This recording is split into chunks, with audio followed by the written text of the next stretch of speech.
At time. So, The music welcome that my everyone. wife and I do do do do do do. Yeah, that would be good. So welcome everyone to today's session looking at how LLMs might help your work, being led by Phil Jochimson. There will be time at the end for Q&A. This session also will have some breakout rooms, which Phil will be talking to us about. Speaking of Phil, I've known Phil for a couple of years now, and the one thing that I can say about Phil is he is always willing to learn new things and then share what he has learned with us. Um, Phil has been a presenter at every single one of these IT professional conferences, all 10 years. He's been a great contributor all these years, and now we get to hear a little bit from him today. So without further ado, let's turn it over to Phil. Thanks, thanks for that intro, Dave. Yeah, no, I've done presentations at each of the IT professional conferences, and a couple other venues and different events as those come up as well. Uh, the I definitely like if I run into something very interesting or a unique way to look at something, I do like sharing that with more people. And this is one of those things. There was a session earlier this year that ProSci, the folks who have make the ad car change management framework had in coordination with EDUCAUSE, basically like how looking at how what kind of change management stuff would you want for again change management as in helping humans change would be necessary, and they had a very specific part here that and again, I'm gonna, as a no hype framework, we immediately get to this is the answer. So this is the main thing I found here. These three general buckets of tasks and trying to think about that as what's the stuff that as a human, I'm always going to be the one doing it. What kind of stuff might I collaborate with or review after an LLM gives me an answer back? And then are there things that now with these new tools we have a capability of not having to do manually by hand before? So that's again not bearing the lead here. This is the thing. We're going to go into this. As far as the breakouts, just for folks who not up for doing a breakout this morning, that's fine. That's later. I've got about maybe 15, 20 minutes of stuff here, just going through some examples, some thoughts behind why I think this is going to continue to work and continue to be a useful mindset or frame of mind. Um, yeah, going forward. So we'll get into it. Yeah, right. So the agenda, as I mentioned, the practice and interaction time is going to be in the last half there. These are rough times for how much time we're going to spend on that, but we're going to give as much of that as we can. So we're going to stop the recording when we get to that portion also. So again, think about that, the stuff we're doing now with these slides, those will be in the recording. So we've got, got a couple of things there. Let's go in. All right. So all aboard the hype train. This is basically my problem of seeing news headlines and how that doesn't exactly line up with the capabilities as advertised, things like that. So um some things that come to mind, right? Like the everybody's laying off everyone and replacing them with AI. Klarna is a great example. That's huge news story. Everyone was just like, wow, that's amazing. They laid off 700 people because they're so efficient with their AI. And then, of course, the follow-up a couple years later is that they hired them back. Turns out, just firing people and thinking that the model is going to replace it, that wasn't a great answer for them. The AGI conversation I think has been again hilarious, where it's always some number of months out, right? In 2023, plenty of news articles about like, oh, it's right around the corner. It's going to happen in a few months. Let's see, yeah, 75% of programs replaced by AI. Agentic AI is the next big thing. Um, I liked this headline, right? The one about tech CEOs are apparently suffering from AI psychosis. That sort of makes sense, even just from the standpoint of some of the research we had out there too, where it was the folks in management or higher level leadership positions were much more likely to have a positive view of the efficiency gains that were possible than the people who then actually tried to do it. So the workers on the ground, who actually started to try to use these tools found that there wasn't like, oh, I get, 20 extra free hours a week, or I can complete all my work in 5 hours for the whole week. So this actually sort of makes sense. Want to keep you in mind, critical thinking is still required. We need to think about when we use technology to try to solve a problem. We're going to try to match again the technology to a problem that makes sense for it to solve. Uh, a lot of the chatbot interactions, I know this is incredibly common to hear, right? That, oh, it's mad. It's like I don't understand it, but like it seems like it's magic. Like how does it know how to do this, right? And so like all things that are new technology, it's only magic if you don't understand how it works. And for you to educate, it's not topic of this session, but for you to educate yourself on actually what is some of the math behind these things, is a really important step because it really is going to help you figure out what makes sense. And then lastly, just this thinking about incentives. The folks who are saying some of these messages where it's like there aren't going to be any programmers anymore, like we won't need an IT staff or something like that. It's like who's saying it? What incentives do they have to say it? Is it this AI washing phenomenon where the reason Oracle laid people off is so they could avoid sending money out the door on paychecks. And one of the traditional responses for Wall Street when you lay off people is that your stock goes up because it's supposed to be an indication that the company is going to be just as good with less people and less expense. So therefore, the company is worth more money. And that's not always true. So, and then think about your own incentives. Is this the, fear of missing out, trying to avoid some of the fear, uncertainty, and doubt, things like that. So, questions to ask yourself, try to bust some of this hype up. You know, which jobs actually have high automation exposure? Right? Think through that. Again, the source of the message, definitely consider that. If you see an announcement about something that's very interesting or sounds very provocative, sounds like the thing that people are, at least in their mind, it's like, are there any actual facts in that announcement? Are there references? Are there statistics? Is there, you know, does it start with a new study suggests that?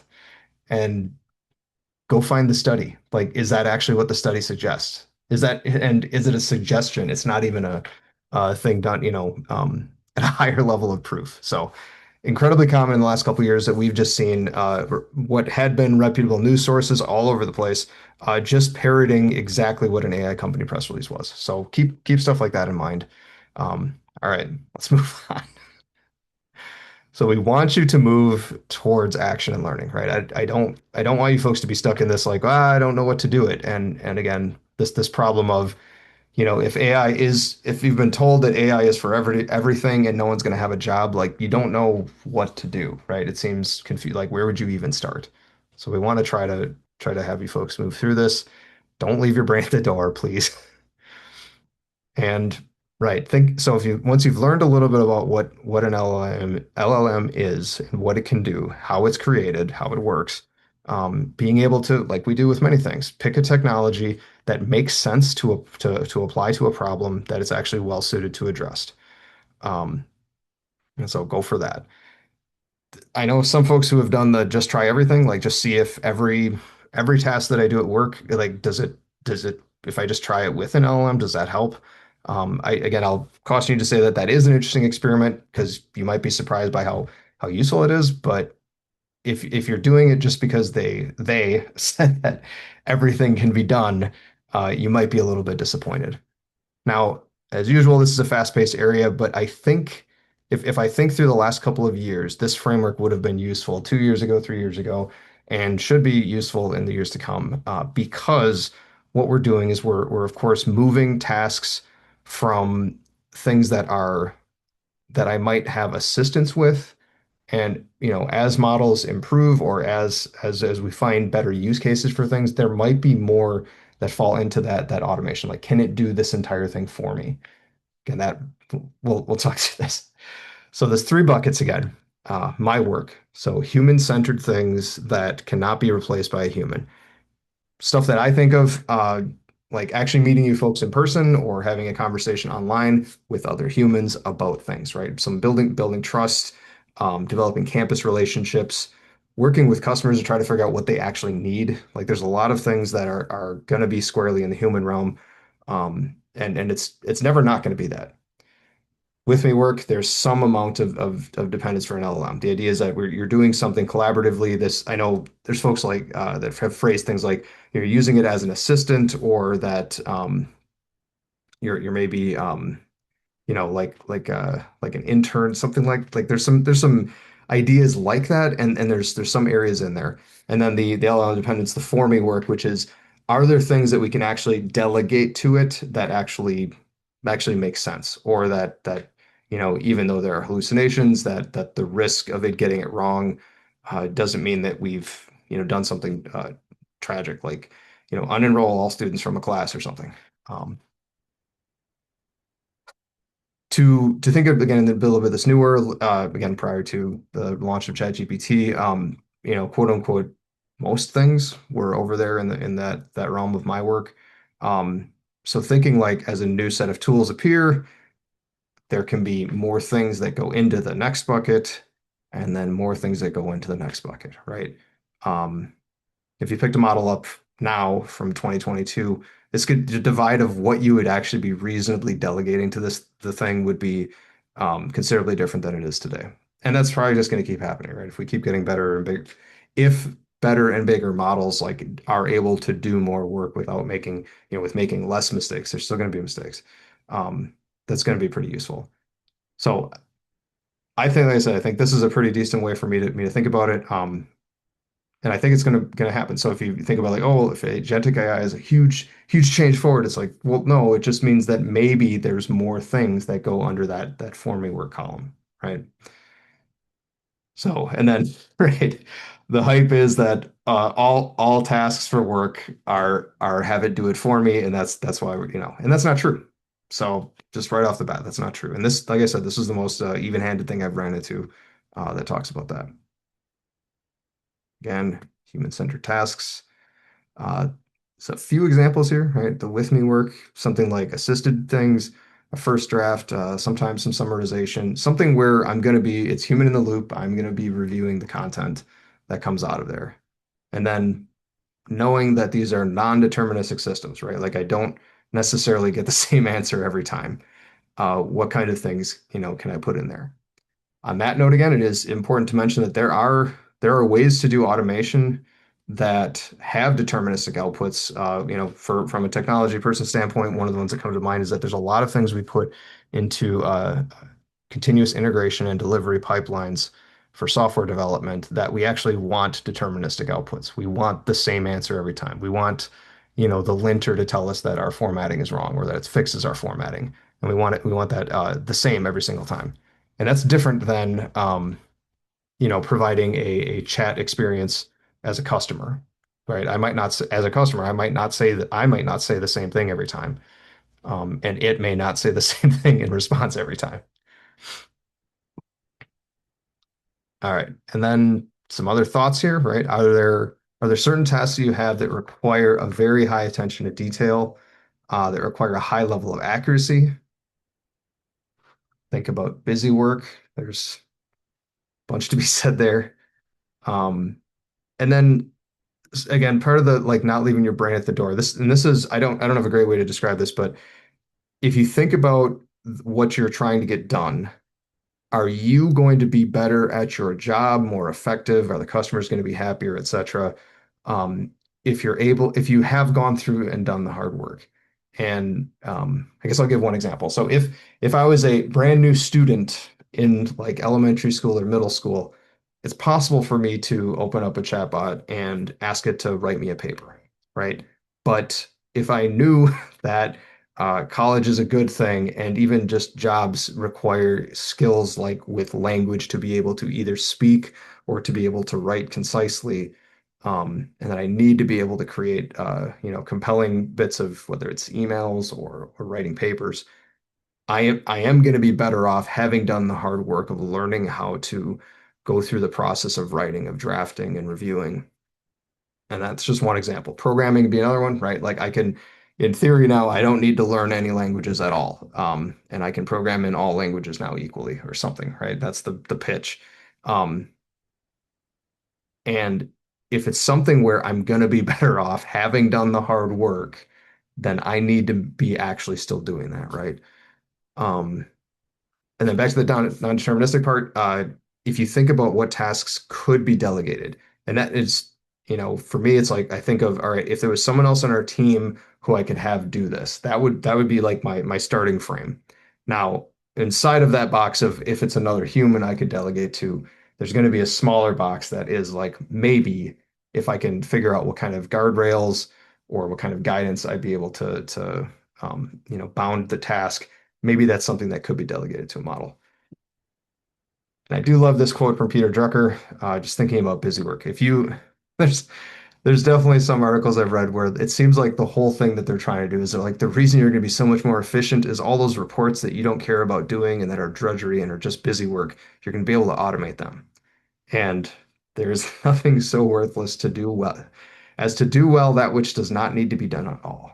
And I really appreciate that because this, for our organization, this is actually another one of those opportunities to talk about, hey, should we even be doing this? What value did somebody think we were getting out of making a report for the following thing? Or, what kind of things? And the answer is maybe the value isn't as high as some people thought. Or again, very commonly with things that feel like busy work, the value isn't so much for the person who generates or does the work, but it's for the person consuming it. And there might be opportunities then for that person to be given access to be able to create, for example, that report themselves. And so maybe this is a thing though, where as you look at it as busy work because you're like, this doesn't they're asking for this and I made this report, fine. Maybe that person can actually do the delegation, possibly with the assistance of an LLM, to do it themselves. And then it's not your busy work anymore, right? If they were the one that got the most value out of it, maybe it's a task that they can do. Okay, we've got a couple examples. These are pretty light, but then we'll get into the time where you folks are going to be able to work on some of this yourself. So as a student, things like group discussions, actually studying, right? So if I need to like actually get the information into my brain, that's going to be a thing I have to do, right? Some initial topic choices. So if I've got a paper I need to write on a certain thing, it's like the initial idea of what might I be doing? That's going to be stuff that I do. But with me, there's a lot of options here, of course. Maybe for the studying, I need, some flashcards would be a useful thing. So turning a stack of information, whether it's PDFs or documents or websites that are related to, the unit we're going through for classes, maybe creating flashcards for that is actually a pretty decent thing. Um, some of the stuff about like maybe there's some drafting just to get an idea of like what might this look like if I turned a couple of bullet points into sentences. But there's definitely still editing that needs to happen for humans to it needs to sound like you because if it's your work you need to be able to actually sound like you. For programming, draft pull requests, sometimes these things about writing suggestions for what is it like like analyze the tone of this email. Does it sound like I'm mad, right? Like I that's a decent thing to have as something to bounce some ideas off of. Forming work, I think there's some of these things about summarization, translation. Those things are spot on, right? It's like having consumed all lots of language, its ability to try to use a smaller number of words and retain a lot of the meaning is a very useful thing. And as far as, for me, some of the stuff like being able to find some patterns in large amounts of data, there's certain capabilities that just being able to leverage compute against a data set that I previously would have I never would have done the work because it would have been so much effort. It now becomes a possibility. So it's a student example.